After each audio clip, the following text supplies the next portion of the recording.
আসসালামু আলাইকুম। Welcome to my channel princess Afifa. সকলে কেমন আছেন? আলহামদুলিল্লাহ আমিও ভালো আছি। কিন্তু এই ঘটনার পরে আমি মোটেও ভালো ছিলাম না। আমার হাবি আমার জন্য একটি হলুদ গোলাপের গাছ গিফট করেছিল। আসলে আমি গোলাপ অনেক পছন্দ করি, কিন্তু সবসময় গোলাপ পাওয়া যায় না বিধায় তিনি আমাকে একেবারে গাছই নিয়ে দিয়েছেন, যাতে আমি সবসময় গোলাপগুলো দেখতে পারি। কিন্তু কোইন্সিডেন্টলি এগুলো সন্ধ্যার সময় আনার কারণে আমার রুমে রাখা হয়েছে, আর আমার প্রিন্সেস গাছের ফুলটি ছিঁড়ে ফেলেছিল রাতের বেলায়, যা আমি মোটেও খেয়াল করিনি। যার কারণে আমার মনটি অনেক অনেক খারাপ হয়ে গিয়েছিল।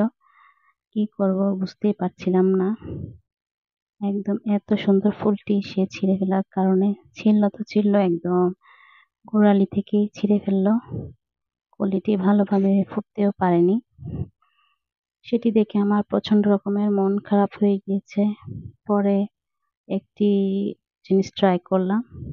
অফুটন্ত গোলাপগুলো যদি পানিতে দেওয়া হয়, অনেক সময় গোলাপ ফুটে যায়। তাই আমিও এটাই করি প্রায় সময়, কারণ গোলাপ আমার অনেক পছন্দের, যা আপনারা ভালোভাবেই জানেন। আমি এই যে কাঁচের গ্লাসটি ওয়াশ করে পরিষ্কার পানিতে গোলাপটি রেখে দিয়েছি। গোলাপের কলি এখনো ফুটেনি, তাই আমি ২ দিন অপেক্ষা করব যাতে গোলাপটি ফুটে ওঠে। এতে রাতের বেলায় আমি পানিতে দিয়ে দিয়েছিলাম। আর অনেক মন খারাপ করেছিলাম। পরে আবার নিজেকে নিজে কন্ট্রোল করলাম। আসলে কিছুই করার ছিল না। অবশ্যই তাকে আমি বকাঝকাও করেছি, আমার প্রিন্সেসকে। কিন্তু বকাঝকা করেও কোনো লাভ নেই। কারণ সে তো করার যেটা সেটা করেই ফেলেছে।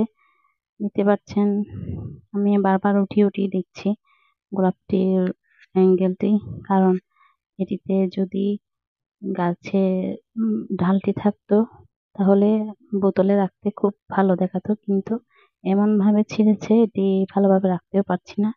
আর সন্দেহ হচ্ছিল এই ফুলের পাপড়িগুলো নষ্ট হয়ে যাবে। এর পরের দিন আমরা গাছটি টবে লাগিয়ে ফেলেছিলাম সকালবেলা। আর দেখতে পাচ্ছেন ২ দিন পরের আমার গোলাপের অবস্থা।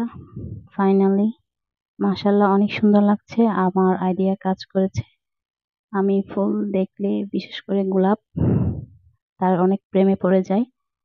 কারণ রং-বেরঙের গোলাপ যেমনই হোক না কেন আমার অনেক সুন্দর লাগে।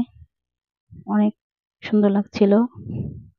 আর রাতের বেলায় যখন আমার হাবিকে আমি পেয়েছি, তার সাথে সুন্দর একটি মুহূর্ত আমি ক্যাপচার করে নিয়েছি গোলাপের সাথে। আর আমার চ্যানেলটি আপনাদের ভালো লেগে থাকলে দয়া করে সাবস্ক্রাইব করে দিবেন, লাইক, কমেন্ট, শেয়ার করবেন। খোদা হাফেজ।